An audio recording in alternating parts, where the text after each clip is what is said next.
자, 오늘 굉장히 중요한 흐름들 말씀드려 보겠습니다. 예전에 얼핏 그냥 이렇게 될 것이다 정도에서 말씀드렸던 국제 정세의 이야기들이 이제는 현실로 떠오르고 있습니다. 뭐 대표적으로 제가 그 말씀드린 게 결국에는 세력들 간의 관점에서는 미국과 러시아와 북한이 같은 편이다. 트럼프 대통령이 복귀하는 순간부터. 그래서 이 관점을 단순히 국가 단위로 볼 수도 있겠지만 보이지 않는 싸움들이 벌어지고 있었죠. 그래서 이제 당장 나토를 탈퇴하진 않았지만 미국에서 결국에는 나토를 탈퇴하게 되면 나토와 만약에 발트 3국부터 먼저 러시아랑 벨라루스가 침공을 할 텐데 이러면 나토가 굉장히 불안 요소에 빠지게 되죠. 미국이라는 강대국이 나토에 껴있어가지고 러시아로부터 이제 전면전 형태나 이런 것들을 어느 정도 억제를 하고 있는 상황인데 오늘 유엔부터 비유엔 기구까지 거의 다 탈퇴 처리를 하고 행정명령이 떨어졌죠. 미국에서는 국제경찰에서 손을 떼어냈습니다. 아마 처음부터 이런 스탠스는 아니었을 수도 있는데 그만큼 좀 저항이 센 것 같다라는 생각이 들고 저희는 어쨌든 뭐 개미들 아니겠습니까? 고래 싸움에 새우들, 새우라고 합시다. 새우들이 등 터지는 것처럼 새우들이 하는 역할이 있다라고 생각이 들어요. 그래도 어느 정도 흐름은 알아야 되지 않을까라는 생각에 말씀을 드린 게 있는데 결국에는 이거는 일시적인 최소 일시적 세계 대전은 무조건 옵니다. 일시적인 세계 대전은 무조건 오고요. 여기에 대해서 이제 아마 제 생각인데 마치 IMF가 터졌던 전날까지 아무 일 없었던 것처럼 지금 일론 머스크부터 세계 대전쟁 3차 세계대전 경고하고 있어요. 유명인들은 경고를 하고 있는데요. 경고한 대로 결국 다가옵니다. IMF 때도 위험에 대해서 경고를 했는데 결국엔 다가왔는데 당시에 사람들은 인지를 못했습니다. 그래서 충격이 컸고 주식들 폭락했을 때 외국인들이 다 쓸어담고 엄청난 좀 대혼란이 왔던 것도 그만큼 그 전에 그것들을 인지를 못했기 때문이에요. 근데 이제 앞으로 다가오는 거는 IMF가 아닙니다. IMF가 아니에요. 북한의 기습적인 새벽 시간의 기습적인 회색지대 공격과 남침. 러시아와 그 북한의 방식은 매우 비슷할 텐데 북한은 조금 더 보완된 방식으로 남침을 할 확률이 크거든요. 예전처럼 DMZ를 넘어가지고 탱크 몰고 내려오는 그런 시대는 지났습니다. 세 가지 전술이 있을 거예요. 세 가지 전술, 네 가지까지도 열어두겠습니다. 이제 예전처럼 뭐 이제 MDL이라든지 DMZ라든지 이런 것들 타고서 내려오는 건 절대 아닐 거예요. 무조건 만약에 침범을 한다라고 했을 때는 땅굴로 침범을 할 겁니다. 음. 두 번째는 이거는 뭐 가능성이 좀 적긴 한데 한강하류, 땅굴과 한강하류 이 두 개가 같이 내려온다라는 거는 솔직히 요즘 같은 감시를 할 수 있는 시대에서는 그런 것들이 다 포착이 되거든요. 아마 높은 확률로 이런 모든 것들이 동시다발적으로 이루어지는 게 이제 공중전부터 먼저 펼쳐질 것이다. 탄도미사일부터 순항미사일, 장사정포. 그리고 여기서 이제 네 번째가 가장 중요한데요. 요 세 개가 실질적으로 실행이 되더라도 네 번째는 그 나라에 있는 국민들이 이러한 사실들을 인지를 못할 수도 있어요. 어떻게 인지를 못하냐? 첫 번째, 음, 요즘같이 정보가 굉장히 빠르게 전파되는 시대이기도 한데 가짜 정보들도 있을 거고요. AI가 합성된 정보들도 있을 거고 그리고 무엇보다도 여기에 대해서 뭐 레거시 미디어라든지 어, 일부 웹사이트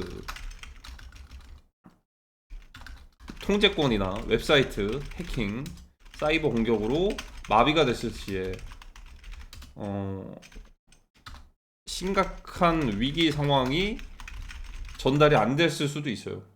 그러니까 요 네 가지는 거의 사실상 동시다발적으로 올 거거든요. 그러니까 요거 하나만 오는 게 절대 아니에요. 그러니까 이 네 개가 한 번에 온다라는 거예요. 그러니까 예를 들어 그런 거예요. 탄도미사일이랑 순항미사일 장사정포를 쏴버리고서 이게 쏘는 순간에 출발들 하겠죠. 한강 하류랑 땅굴이랑 같이 해가지고. 그리고 나서 출발을 하면 뭐를 하겠습니까?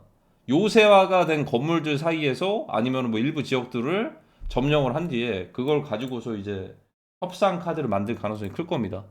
왜냐? 다섯 번째가 이제 사실상 핵 쏠까 말까로 이런 식으로 또 이제 위협을 할 수도 있어요.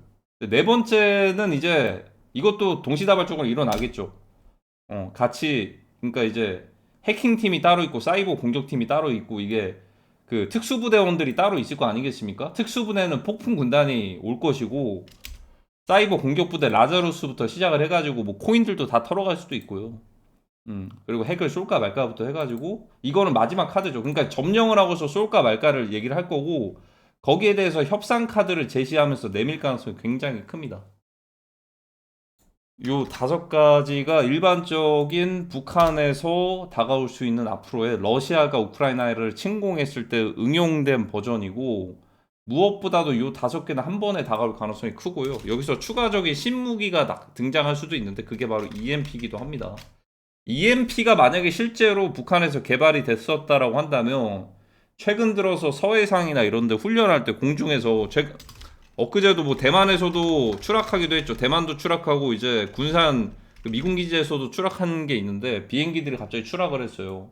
그게 시스템적인 오류인지 아니면 실수인지 아니면 해킹인지 EMP인지는 모르는 건데 만약에 이 EMP라는 기술이 개발되었다라고 한다면 이거를 이제 상공에서 이제 투하하는 순간에 모든 이제 사실 사이버 공격도 같이 들어올 텐데 이게 연쇄작용으로 같이 더 큰 피해를 초래를 합니다. 통신망도 마비가 되고요. 인터넷도 당연히 끊어지고 전기 자체도 나가버립니다. 이거 복구하는 데까지만 한 2주 정도가 걸리는데 아마 그 시간에 스타링크가 공급될 가능성이 굉장히 클 건데요. 이때부터 혼란스러운 상황들이 계속 가속화가 되는 건데 이때부터는 지금의 현재 상황이 어떤 상황인지조차 인지를 못하고 분위기 파악을 못하는 순간부터가 그때부터 목숨과도 이제 직결된다. 왜냐면 이때다 싶어 가지고 이제 혼란스러운 상황들이 다가올 겁니다. 어떻게 보면 유사 뭐 내정과도 비슷한 상황들이. 왜냐하면 이제 한국에 체류 중인 한국인들만 있는 게 아니고 불법 체류자도 있고 중국인도 있고 조선족도 있고 다 이제 짬뽕으로 다 섞여 있단 말이죠. 근데 유사시에 그런 상황들이 됐을 때 당연히 뭐 인천공항이나 이런 곳들로 나가는 것들은 불가능하고 당연히 여기서 이제 뭐 체류가 될 텐데 얼마나 혼란스러운 상황 속에서 어떠한 상황들이 벌어질지가 좀 이제 상상이 안 되죠. 요 여섯 개는 제가 볼 때는 모든 옵션들이 다 같이 모여가지고 한 번에 발생할 가능성이 크다라는 생각이 들고요. 지금 제가 이거를 말씀드리는 거는 이스라엘이 이란을 타격할 확률 1월 31일 되기 전에 올해 1월 31일 되기 전에 지금 얼마 전에 이란에서는 그 이란이랑 이스라엘에서 러시아 대사관부터 해가지고 다 철수를 했죠. 유럽의 대사관들도 이제 철수를 하고요. 근데 여기서 대사관들 철수하는 거는 뭐 곧 전쟁할 수 있다라는 얘기기도 하거든요. 근데 여기서 중요한 게 있는 게 왜 이번에는 이스라엘이 먼저 이란을 침공할 확률일까를 생각을 해보시면 여기서도 명쾌한 또 답이 하나가 있습니다. 제가 이걸 말씀드리는 데는 다 이유가 있는 거예요. 이거는 단순히 이란이랑 이스라엘로만 보면 안 됩니다. 이스라엘은 핵보유 국가예요. 공식적인 건 아니겠지만 이제 한국이랑 북한은 반대로 여기서는 북한이 핵보유 국가입니다. 그리고 이스라엘과 이란의 건국연도는 이스라엘과 한국의 건국연도는 같아요. 북한이랑 다 같이 같습니다. 근데 여기서 이제 대립되는 관계가 있는 게 핵보유 국가는 이스라엘과 북한밖에 없습니다. 근데 이들이 먼저 침공할 수 있다라는 거는 이것들이 힌트를 주는 거예요. 핵을 보유하고 있고 핵을 쏘지 않고서 예를 들어서 먼저 어떠한 군사 작전으로 인해서 그것들을 위협할 수도 있는 거고 반대로 북한도 마찬가지입니다. 핵무기를 당장에 쓰지 않고 제가 위에서 말씀드렸던 한 6가지 정도 되는 것들 회색지대 공격으로다가 그렇게 돼버리고 나서 그 뒤에 마지막 카드로 핵을 쏠까 말까로 협상 카드에 대해서 북한에서 제시하는 조건들을 받아들일 수밖에 없는 그런 상황으로 갈 수 있단 말이죠. 그러면 사실상 여기에 대한 대결 구조는요. 이스라엘 vs 북한이 되는 겁니다. 핵보유. 왜 이게 이스라엘 vs 북한이 되는 거냐? 당연히 이란이랑 이스라엘도 이란이랑 북한이랑도 연결이 되어 있죠. 레드팀으로. 블루팀에는 한국이랑 이스라엘이 연결이 되어 있는데 이들 중에서 누가 먼저 선제로 공격을 해서 거기에 대한 주도권을 잡느냐의 싸움이에요. 근데 여기에 대해서는 아직까지 알려주지 않은 게 여기는 정말 경제적인 타격이 크기 때문입니다. 그러니까 말 그대로 이란이랑 이스라엘 중동에서 전쟁이 나더라도 금융시장에 큰 타격을 안 줘요. 근데 북한이랑 한국은 금융시장에 타격을 크게 줍니다.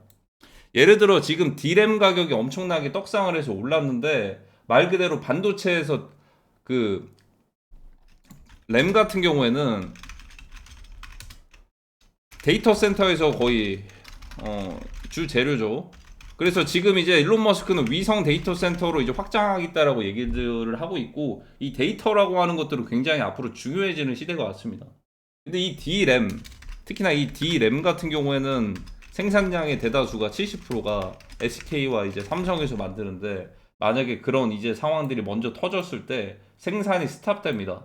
그러면 지금 D램 가격이 거의 한 10배 정도가 상승을 했는데 여기서 더 오를 수도 있어요. D램이 그냥 그래픽 카드가 될 수도 있습니다.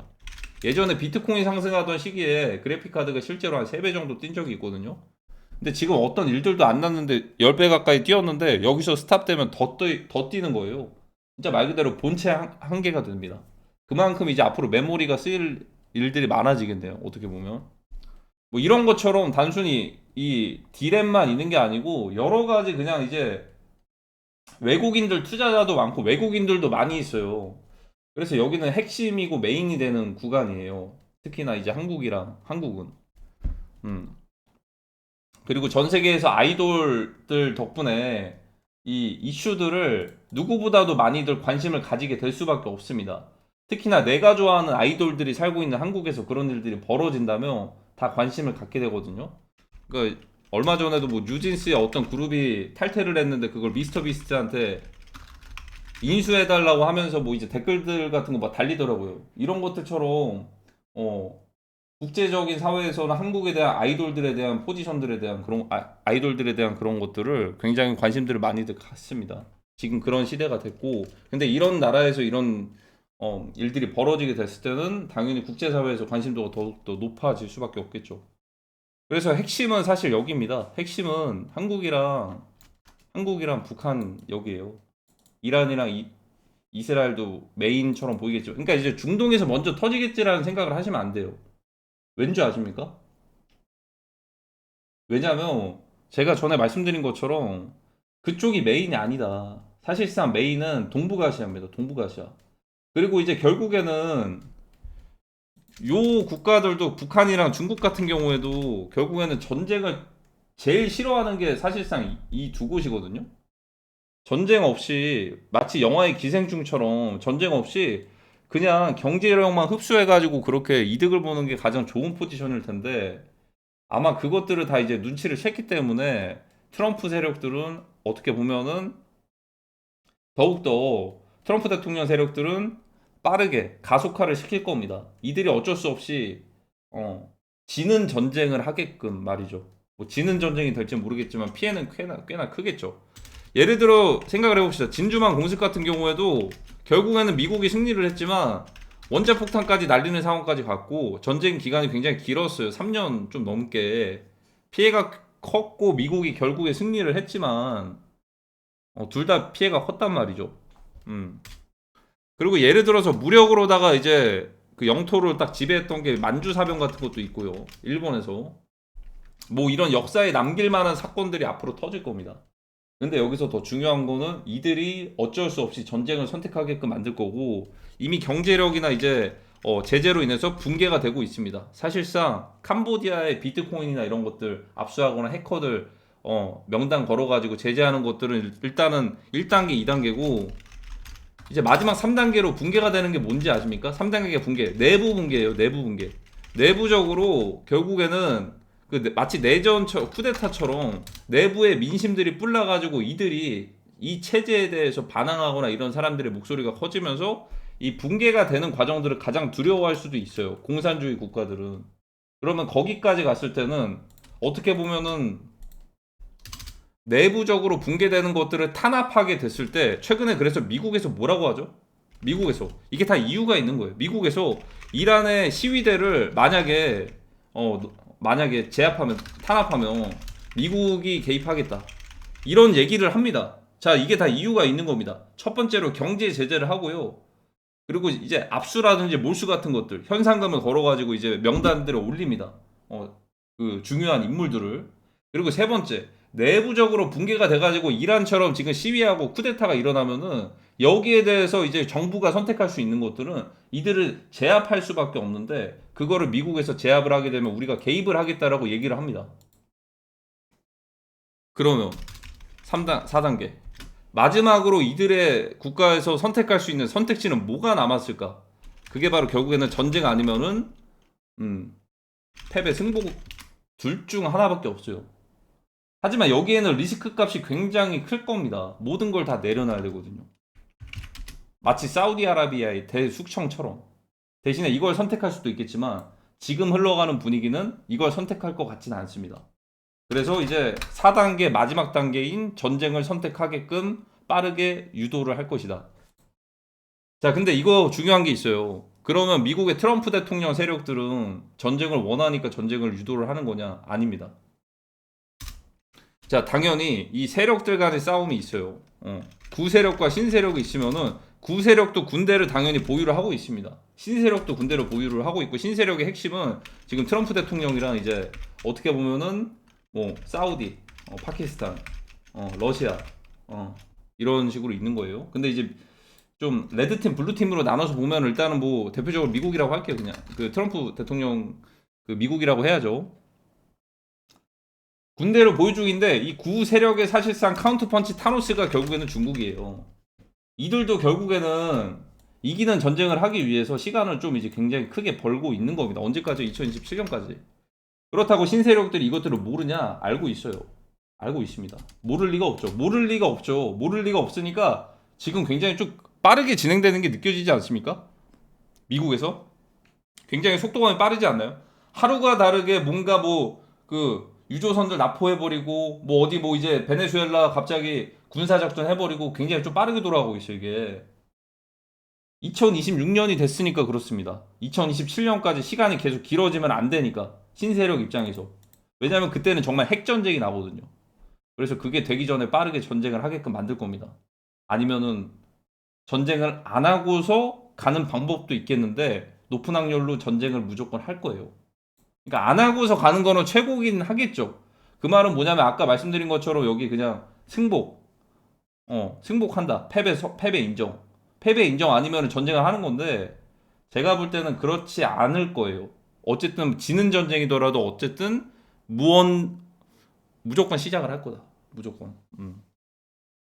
그래서 이쪽에서는 2027년 이후에 군사력이 막강해지고 미국과 비교를 했을 때, 지금의 미국은 당연히 신세력의 군대는 이제 신세력들이 움직일 수밖에 없겠죠. 트럼프 대통령이 복귀를 했기 때문에. 만약에 카말라 해리스가 당선됐으면 큰일 났던 거고요. 예를 들어서 이제 마가 쪽에서 선거에 대한 또 한 번의 불복으로 인해서 만약에 유사 내전과 같은 분위기로 갔을 때는 다 탄압을 해버렸겠죠. 마치 그 예전처럼. 그래서 특별 사면이나 이런 것들도 없었겠죠. 트럼프 대통령이 바로 사면을 해줬잖아요. 지금 분위기는 이렇게 흘러가고 있다. 자, 근데 핵심은 이겁니다. 제가 볼 때는 결국에는 한반도는 통일이 될 거거든요. 평화 통일이 절대 안 된다는 거예요. 이건 계속 말씀드렸어요. 강조드리면서 평화 통일 절대 안 됩니다. 왜 평화 통일이 안 되냐? 지금 한국 내부도 이제 단일화 통일이 안 됐는데, 이 서로 지금 좌파 우파 그 중도부터 해가지고 뭐 페미니즘부터 이제 LGBT부터 거기까지는 가지 않을게요. 그냥 좌우만 딱 보겠습니다. 여기만 딱 봤을 때도 통일이 안 됐는데 무슨 이 상태에서 어떻게 평화 통일이 되겠습니까? 그쵸? 절대 안 됩니다. 절대 안 되고. 근데 결국엔 통일은 된다. 통일은 되는데요. 결국에는 미래 사회에서 이제 신세력들이 추구하는 게 뭐죠? 공산주의의 틀을 깨버리는 거예요, 사실. 왜냐면 이 공산주의는 사실상 사람이 관리를 하는 건데, 그게 아니고 이 병정이 관리자들이 사람이 아니고 AI로 대체를 할 거란 말이죠. AI로. 조금 더 중립적으로 AI들로 이 관리자들을. 그러면 공산주의가 깨져야 돼요. 공산주의 대표적인 국가가 북한이랑 중국이잖아요. 이들이 그러니까 내부적으로 붕괴를 유도를 하겠죠. 신세력들은 그게 피해가 그나마 덜하니까 내부 붕괴를 유도를 하겠는데 그렇다고 내부 붕괴가 무조건 된다라는 게 아니에요. 내부 붕괴가 되기 전에 공산주의 국가들은 전쟁을 할 수밖에 전쟁을 하는 선택을 할 수도 있다는 거거든요. 그래서 결국에는 이들이 언제 붕괴가 되겠습니까? 내부 붕괴로 인해서 패배 선언을 하면 붕괴가 되는 거고 그게 안 됐을 때는 전쟁을 해서 패전 국가가 되면 붕괴가 되는 거죠. 그래서 결국에는 통일될 한반도에서는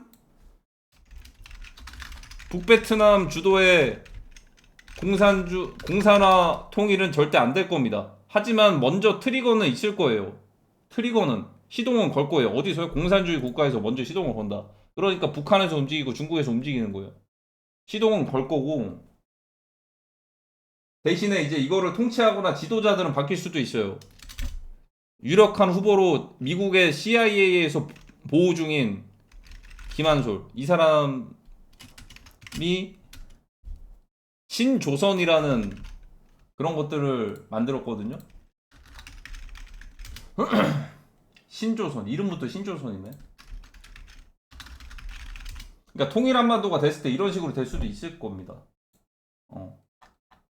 로켓맨이 통치를 하는 게 아니고.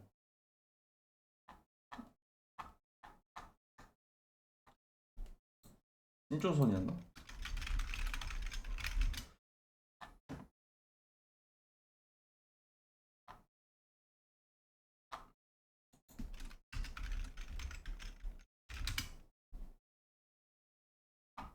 뉴조선인가 신조선인가 프리조선인가. 어쨌든 그거는 뭐 그런 식으로 거기까지는 뭐 저도 뭐 대략적인 예상이니까 뭐 100%는 확신은 못하겠지만 그런 식으로 갈 거다.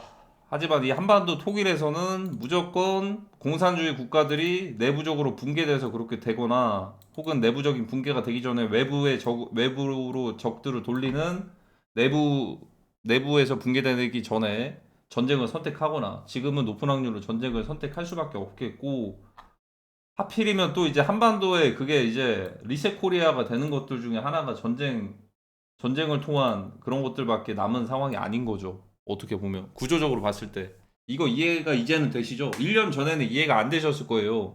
근데 이제는 이해가 되실 겁니다. 어쩔 수 없다. 어쩔 수 없는 거예요. 왜냐하면 트럼프 세력들의 반대 지역의 본거지가 사실상 중국이랑 한국이거든요. 근데 이들이 어떻게 보면은 그 내부적으로 그게 이제 힘드니까 결국에는 전쟁으로 그게 깨질 수밖에 없겠죠. 어.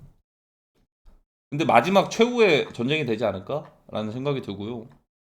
아, 오늘 그래서 핵심적인 거 두 가지를 말씀드리려고 합니다. 이거는 뭐 어디까지나 제 시나리오인데요. 지금 그 BNB가 일단은 880달러 정도가 돼요. 제가 일단 보고 있었던 거는 940에서 970 정도가 됐는데 저항을 맞고 떨어지긴 했거든요. 시나리오를 한 두 개 정도를 봐야 될 것 같아요.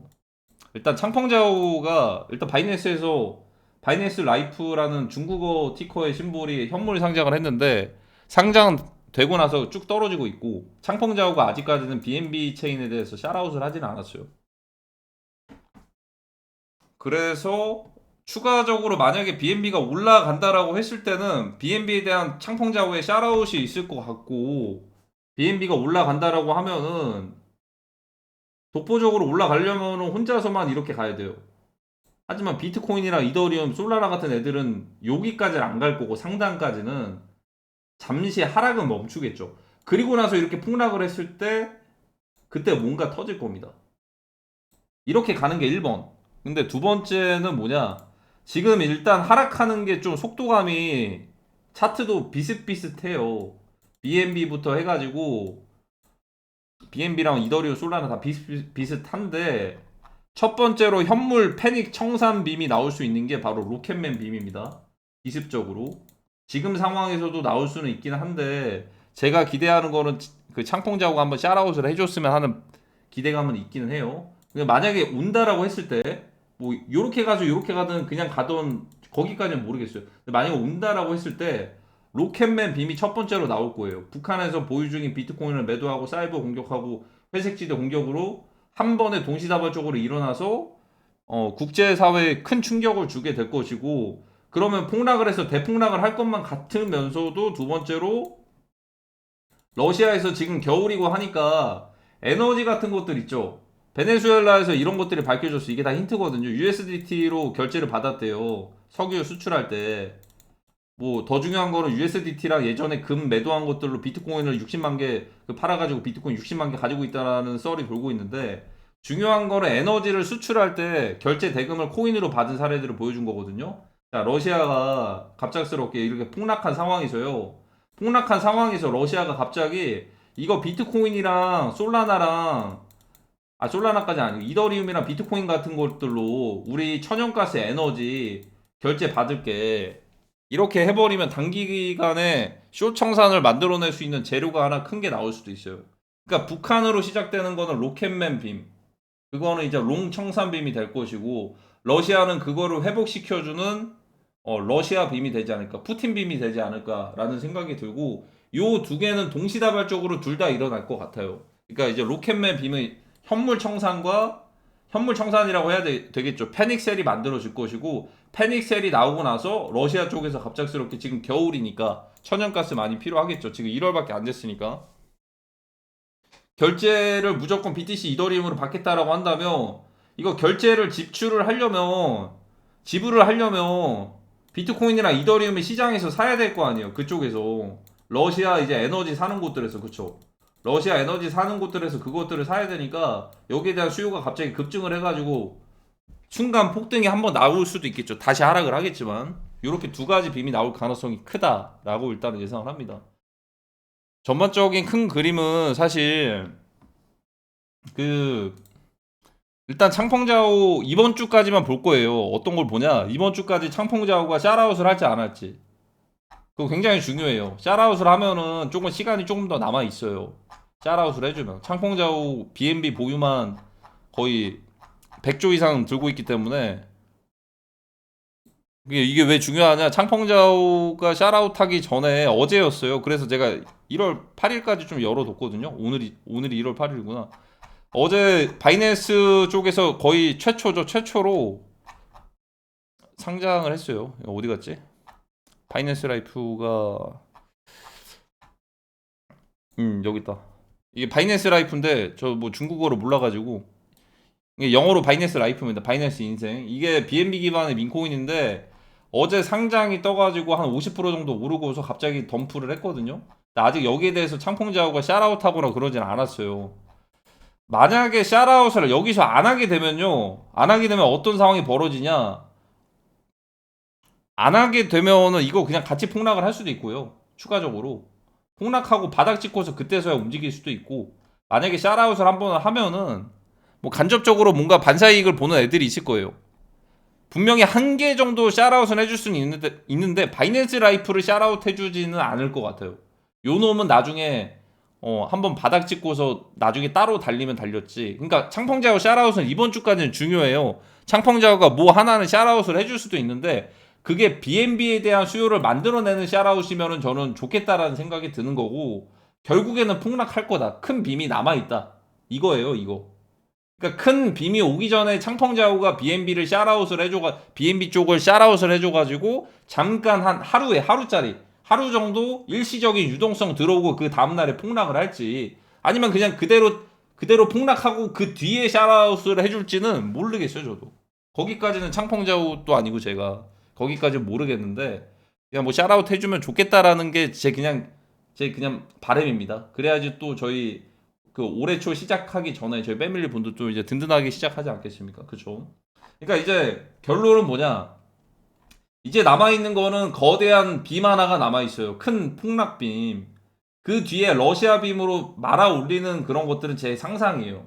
그 뒤로 이어지는 것까지 맞추면 그냥 완전 대박 나겠죠. 근데 거기까지는 제 그냥 어느 정도 예상이니까 참고만 하시고, 큰 빔의 하락이 오는, 국제 정세에 엄청난 위기가 동반되는 그 큰 하락이 오는 빔이 오기 전에 창펑자오가 샤라웃을 해줘서 일시적으로 잠깐 BNB를 끌고서 평균 단가를 높인 상태에서 폭락이 나오냐, 아니면 그냥 그대로 그 뒤에 폭락이 나오고 나서 그 뒤에 샤라웃을 해주냐, 그 둘 중에 하나가 되지 않을까라는 생각입니다.